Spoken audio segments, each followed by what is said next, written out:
The goal of this video is to give you a better idea of how a decentralized application fits in the greater context of the Ethereum ecosystem. After this tutorial, you should have a better understanding of what is going on during each step in the Truffle Pet Shop tutorial. In order to get a deeper understanding of how to build on the blockchain, we are going to start with lower level concepts and work our way up to the tutorial.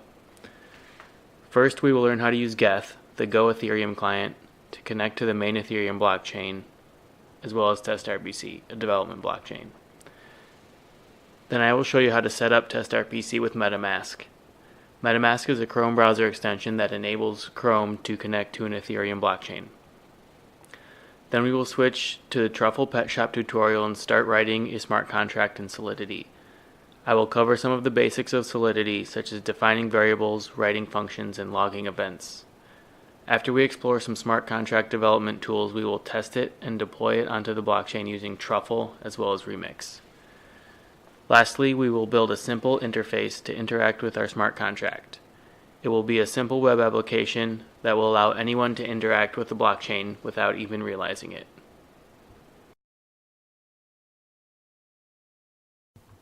First, I'm going to show you how to connect to an Ethereum blockchain using the Go Ethereum client. Go to ethereum.org/CLI to get install instructions for geth on your machine. Geth allows you to connect to and interact with the Ethereum blockchain. Once geth is installed, you can launch geth via the command line by simply typing geth. When geth starts, it will initialize, start looking for peers, and sync any blockchain data that is not already on your machine. In this intro video, I just want to show you how to navigate geth and how to use a few functions.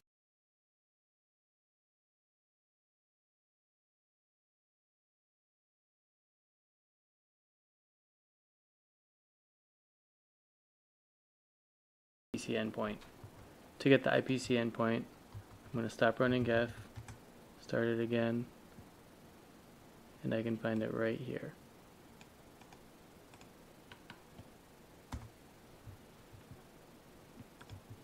This opens the JavaScript console through which we can interact with our running node. We can see all of the functions available in Web3. You can check the accounts associated with the node by typing eth.accounts. You can see that there are no accounts associated with this node yet. Let's create one. Type personal.new account and enter a passphrase. Our new account address was returned. We can check the accounts again by typing eth.accounts, and we can see that one address was added. We can check the balance of our address by typing eth.getBalance, and then the account address, which is just the first index of the accounts array, and that account has a balance of 0. Let's create some accounts with some Ether so we can actually interact with the blockchain. We can do this by setting up a test private chain using TestRPC. So to do that, close this and install TestRPC using sudo npm install ethereum js-testrpc. Once TestRPC is installed, we can launch it by simply typing TestRPC.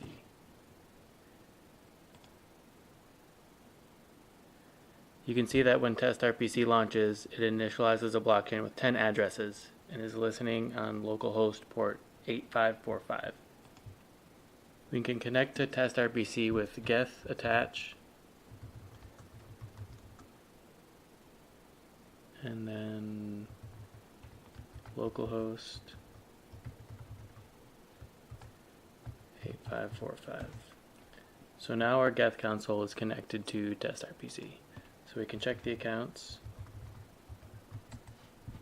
and we see that we have a list of accounts here. There are 10, and they coincide with the 10 addresses that were initialized when test_rpc started. We can check the balance of the first account.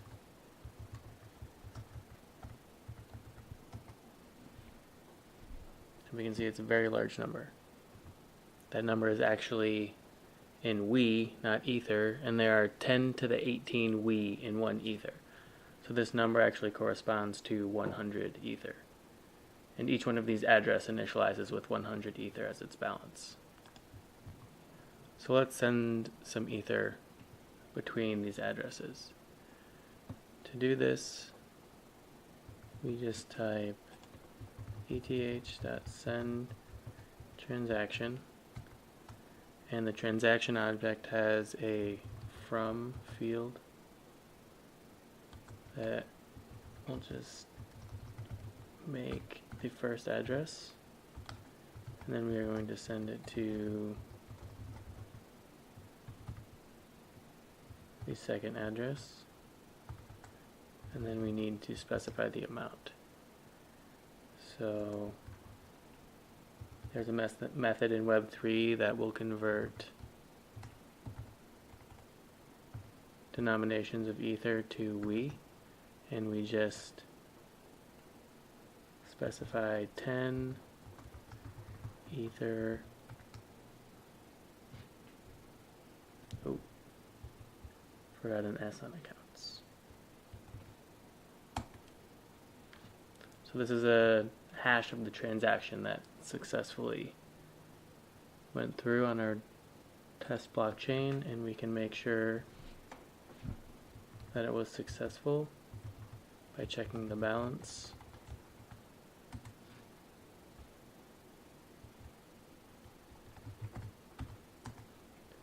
And we can see that some ether was sent from the first account, and there is slightly less than 90 ether because there are associated gas fees with sending transaction on the Ethereum blockchain. I can also connect to an Ethereum node via the metamask Chrome browser extension.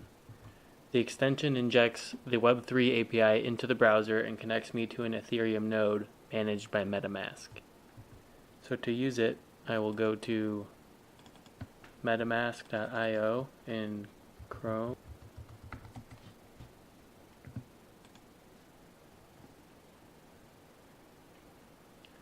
And add the extension.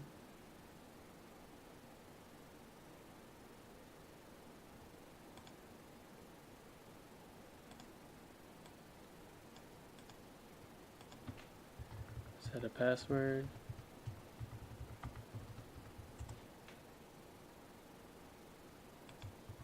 So copy your seed phrase and probably save it as a file, keep it somewhere safe. And you can use this phrase to regenerate your wallet. You can easily see the accounts here and easily create more accounts, check the balances, and then send ether between accounts. You can also switch between the Ethereum main network, test networks, or your own private network. So we can actually run test_rpc and connect to that blockchain using MetaMask. We need that seed phrase that we just copied from our setup. So I'll get the seed phrase. And I'll start test_rpc. I'll start test_rpc with the M flag and paste in the seed phrase. Copy in the 12-word phrase and start test_rpc. And we see it launches. And I can go back to MetaMask, switch to localhost, and we can say I have account 1 with a balance of 100 ether. If I go back to, so it's account 91D83, if I go back to test_rpc, I can see 91D83 is the first account. So it's the same account.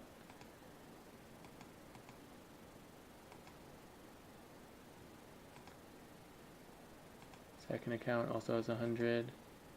So if I create a third account, we'll have 100 all the way up to 10 accounts. And sending transaction in metamask is really simple. I can just copy the address here, switch to another account, send some ether to the first address, let's say 50. Ask me if I want to confirm the transaction, and submitting it. It's processed by test RPC in the background, and looks like the ether sent. So I can actually go back to test RPC and verify that the funds sent. I see that the first account has 150 ether. This shows that no matter how I interact with the blockchain, the state is maintained.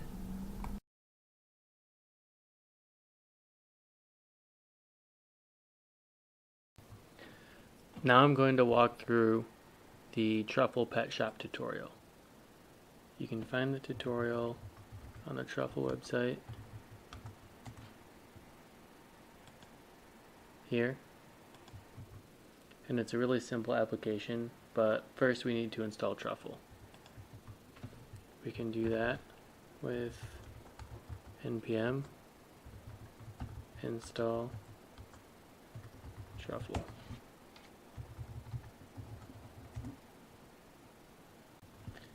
Now that we have Truffle, let's create a directory for our project.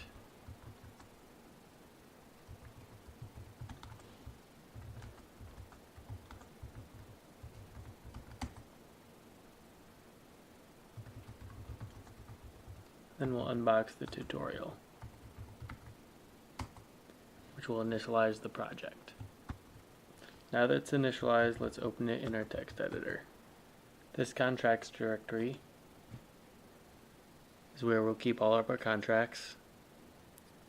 The migrations directory keeps helper scripts for migrating our contracts onto the blockchain. The source directory is where our front-end application lives.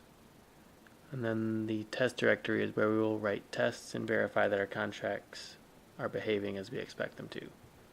And then truffle.js keeps some truffle configuration information.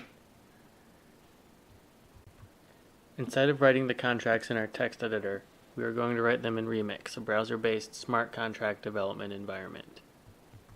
So to do that, we'll go to remix.ethereum.org.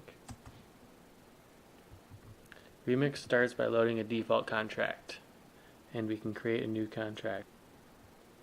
We're going to call our contract adoption.sol per the pet shop tutorial. At the top of the contract, we're going to add a pragma statement.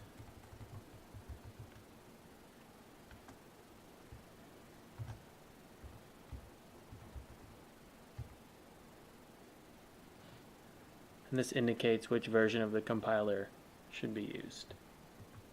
This statement is saying that compiler version 0.4.4 or better is valid. We can see that we're getting an error over here. This contract is auto-compiling, so any incorrect syntax or errors that it detects as we write this contract will show up over here. And the error is that I forgot to add solidity there. So now we can see the error disappears. Next, we need to define our contract. And we'll just call it adoption. And I'll start defining the contract by declaring state variables. Or in this case, just one state variable. In the context of the adoption contract, I want to keep a list of people that have adopted pets. So an array of addresses would make sense. To do that, I define the type, visibility, and name of the variable. So address 16, visibility public, and the variable is called adopters. And we can actually create the contract at this point and check it out. So I choose the JavaScript VM as the environment and create the contract. And the only thing here is a getter method for the adapters variable. Since the visibility is public, there's an automatically generated getter for this, and we can actually test it out, and we can see that in the console the output is address of 0 because all indices initialize to 0. If I try and get an index that is out of the range, I can see that I get an error, invalid opcode. So I actually want to add functionality to this contract. I want to allow people to adopt pets, so I need to add that function. This function adopt is going to take an unsigned integer, a pet ID.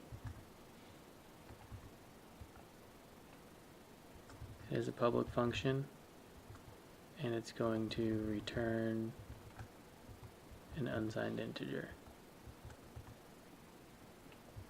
And I'm getting an error, so let's check it out. Oh, misspelled uint.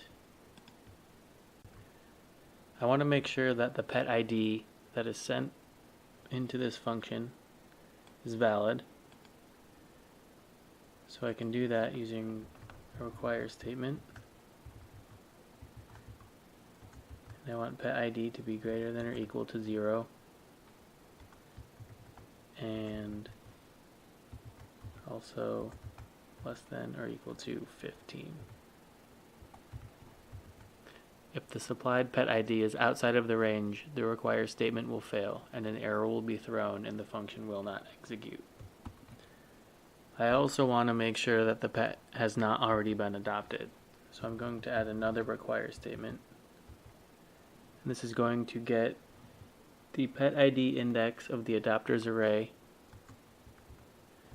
And I want to make sure that the address stored at that index is 0, which means it has not been set to any value. It's the initialized value. If both of these requirements are met, I want to assign the address that called the function to the specified pet ID. Then I'm going to return the pet ID to indicate that the function succeeded and the sender is now the owner of a new pet. And it looks like everything compiled correctly, so we can deploy this new contract. I can put a pet ID into the adopt field and see if it works. You can check out the details of the transaction. It was from address CA35, which we can actually check here. CA3, so that's transaction cost, execution cost, transaction hash. This is the input, and the output is the pet ID that I input. So if I check the address at index 1 with the adopters getter, the CA35 address is returned. I can change the address, adopt another pet, check that it processed, and it did. Let's see if pet 3 has been adopted, and it hasn't. It's the initialized value. And let's say I try and adopt a pet that has already been adopted, and I get an error, a revert, because this require condition was not met. Let's see if I try and adopt a pet outside of the index range.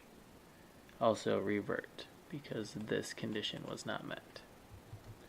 So Solidity also gives me the ability to log events, and I'll show you how that works here. So I can add an event function.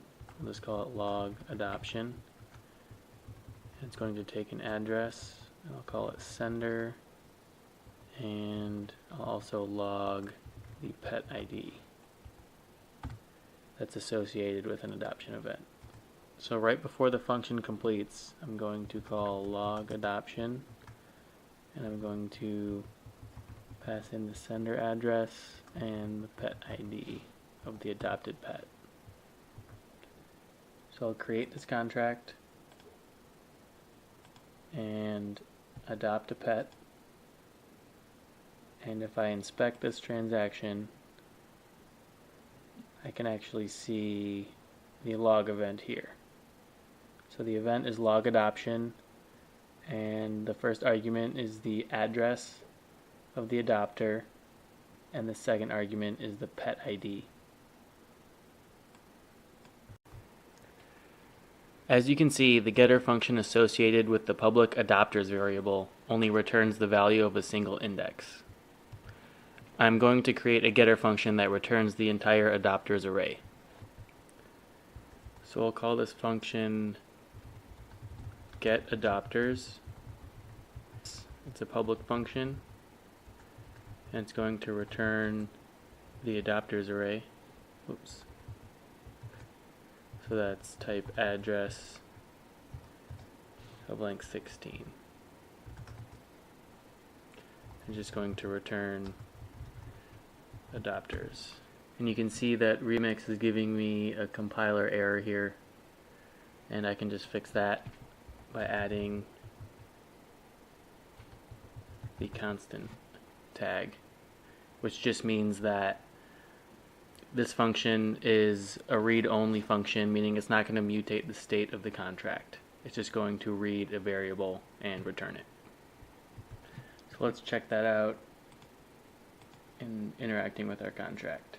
So we have a new instance. Let's just adopt a pet and then call the getAdopters, and we can see the address pops up at index 1. If we adopt the 8th pet, the address pops up at index 7. A neat trick with Remix is that we can connect to a locally running test RPC. So to do that, we'll start test RPC, go to Remix, select Web3 provider, and for some reason it doesn't like when this is localhost. So you can get it to work by just adding 127.0.0.1, and it should connect. And we can see our 10 test RPC accounts here. We can deploy a contract. We can actually see the action in test RPC. So if we adopt a pet,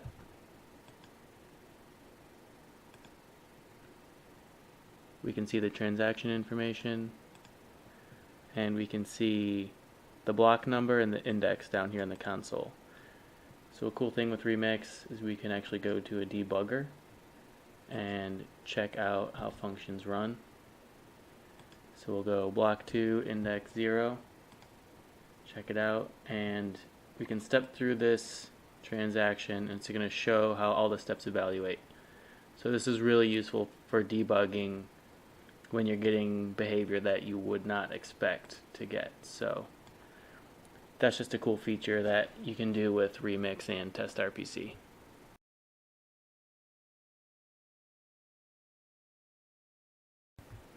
Another cool feature is that we can actually deploy contracts with metamask through Remix.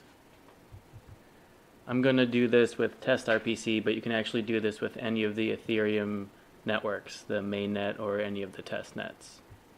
So first I need to connect metamask to test RPC. So I have my metamask seed phrase copied.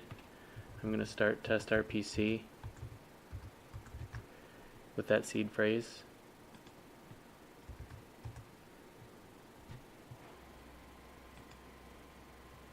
Okay, now I'm connected to test RPC with metamask.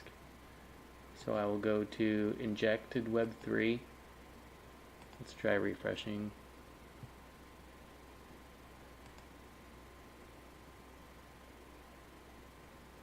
Okay. So I've got account 91D83, 91D. Okay, so it is connected to metamask. So now I have this contract. Let's deploy it. And metamask is going to ask for confirmation. This contract is going to cost $278 to deploy. So we'll submit it, and the contract's deployed.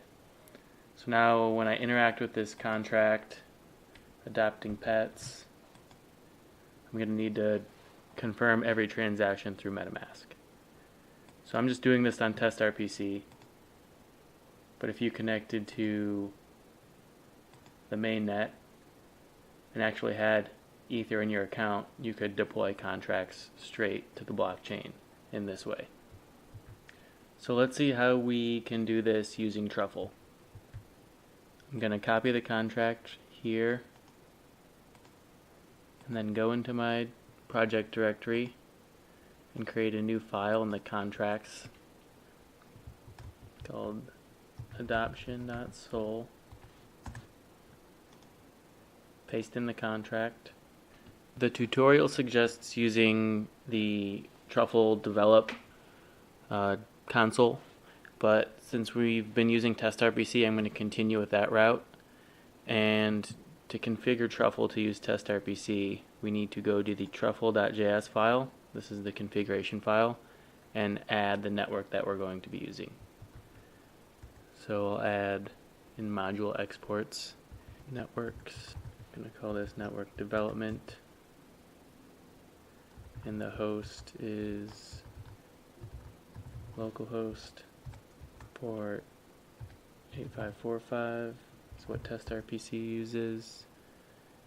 And the network ID we are going to define as any. So now that we have that defined and we have TestRPC running in our terminal, open a new window, navigate to your project directory, and you can compile your contracts using Truffle compile. Should be good since we already checked this in Remix. So it succeeded. It wrote the artifacts to a new build directory, and there's just some warnings here. No visibility specifiers. So it's just defaulting to public.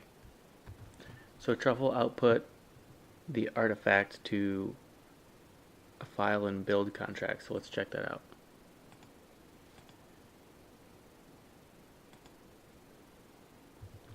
So this file has the contract name, adoption, the ABI, which is the application binary interface, which just defines how Web3 can interact with our contract. And we've got a bunch of information that Truffle keeps for us, which makes our migrations a lot easier.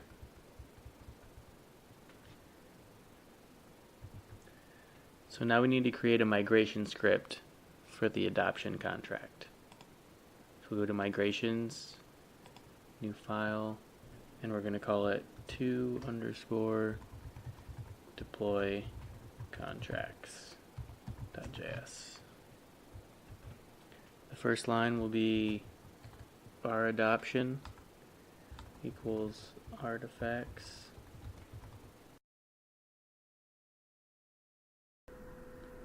Then we will export the deployed instance of the adoption contract. Truffle remembers which migrations were previously run and will only run new migrations unless the reset flag is present. So that will look like this. Truffle migrate reset will redeploy all contracts. Without that, it will just redeploy anything that's been edited. And I got this error because I forgot to put this in quotes. So that should fix it. And saved successful migration to the network, and it also edited that artifacts JSON that we looked at before. So if we look at that, we can see at the bottom, yeah, Truffle is keeping track of the address at which our adoptions contract is deployed. So the number prefix at the beginning of the file is required for Truffle to remember which migrations have successfully run, and the rest of the name is just for human readability.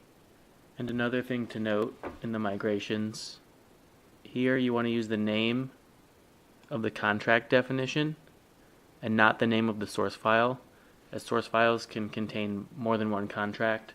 So our adoption.sol is the source file and it's the adoption contract. So if we had another contract called adopt pet or something, then if we wanted to import that into the migrate script, we would need to reference it as adopt pet here.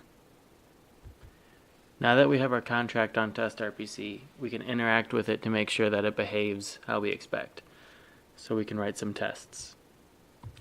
We can write tests in JavaScript or Solidity, but we will be using Solidity.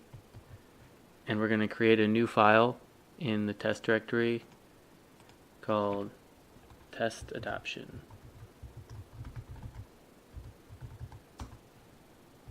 Since this is a Solidity file, we need to specify the compiler, and we'll import some truffle packages, and we'll import our contract. We're going to call our contract test adoption, and get the instance of the deployed adoption contract.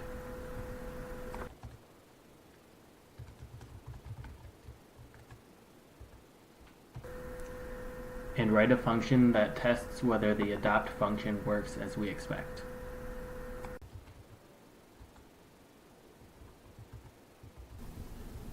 To do this, I will call the adopt function on the adopt contract instance, saving the return value as returned ID. and we expect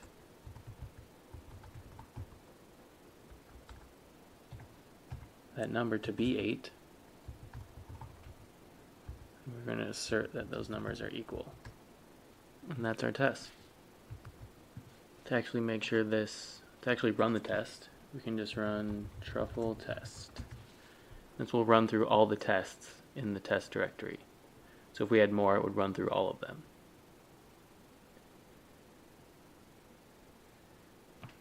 And our test passes. There are more tests in the tutorial that you can walk through. I just wanted to show you in one and give you a general idea of how it works. So it'd be a good exercise to continue.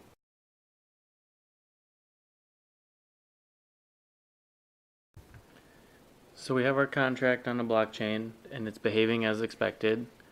So let's build an interface to interact with it in a user-friendly way. The tutorial comes with a simple framework in the src directory, and we can open that up. We'll open app.js. Here we can see the app is managed in the global app object, and the pet data is loaded in the init function here.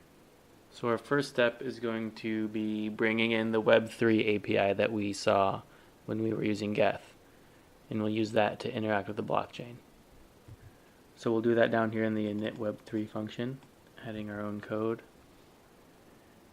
So we'll add, first we're going to check for an instance of Web3, see if it's been injected by a tool like MetaMask, or if someone's using a browser that already comes with Web3. If an instance of Web3 is detected, we set the app Web3 provider to the detected instance. Otherwise, we get one that is provided locally. And then we'll just assign Web3 to a new Web3 instance, whether it comes from us or something like MetaMask. A note on this fallback, providing our own Web3. It's fine for development purposes, but this should not be used in production.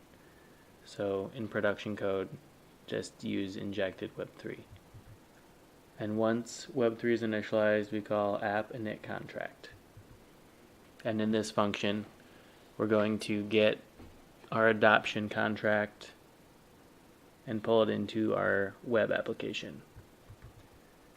To do that, we are going to need that artifact that Truffle created for us, and assign it to a local variable.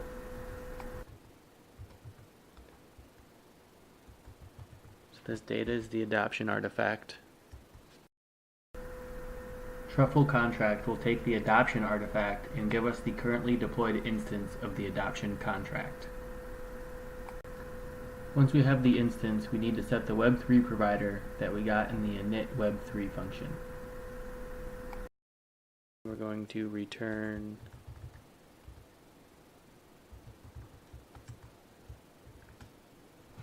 a call to the markAdopted function.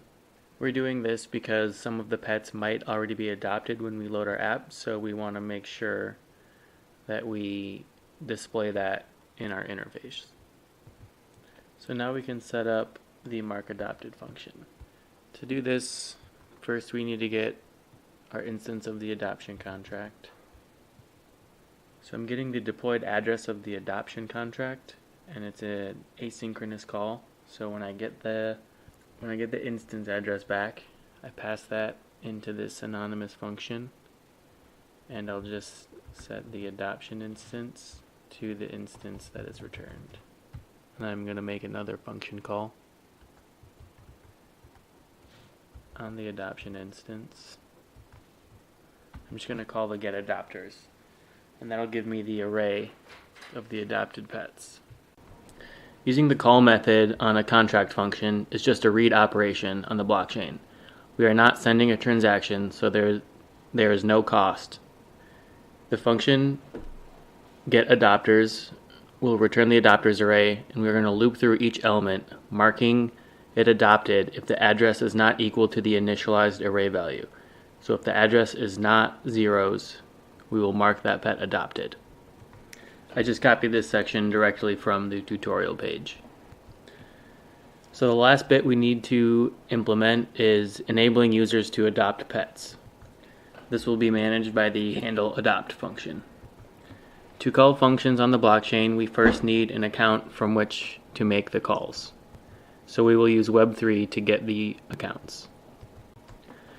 In our handleAdopt function, I want to create a variable to hold our adoption instance, and then I want to get the accounts associated with the current Web3 provider. So I'll call the getAccounts function. I'll throw an error if there is one, and if not, I'm going to set the account to the first account. Once I have an account, I need to get the adoption instance. Once I have the adoption instance, I can call the adopt function on the instance with the specified pet ID from the specified account. You can see that this transaction requires a from account. This account will be stored in the adopters array, and this transaction will incur a fee, which is the gas cost. When the adopt function successfully returns, we call the markAdopted function. And we're going to catch any errors that are thrown if any of the functions fail. And that's it. We should now be able to interact with our smart contract via a browser interface. So now let's link TestRPC and MetaMask, doing what I showed before.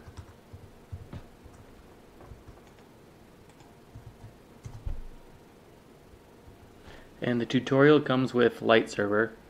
So in our project directory, if we just run npm run dev, light server should start. And before we start interacting with it, I want to make sure that my contracts are deployed to TestRPC. So I can do truffle migrate reset to make sure the latest versions are out. So now that I'm logged into MetaMask and my contract is on the blockchain, let's try and adopt Collins. So MetaMask asks for verification, and you can see the UI is updated and Collins is adopted. Let's go to Remix and check it out. So I have my adoption contract here. I can get the currently deployed address on test.rpc right here, the last one. Go back to Remix. I've injected Web3, which is connected to metamask, which is on the test.rpc network. So if I put in, so checking out the adoption contract at this address, I can see pet 3 has already been adopted by 91D83. Going to Pete's Pet Shop, I can see Collins is pet 3, so Remix is reflecting the change we made via the UI. We can adopt another pet via Remix. Let's adopt the 7th. Confirm it and call get adopter just to verify.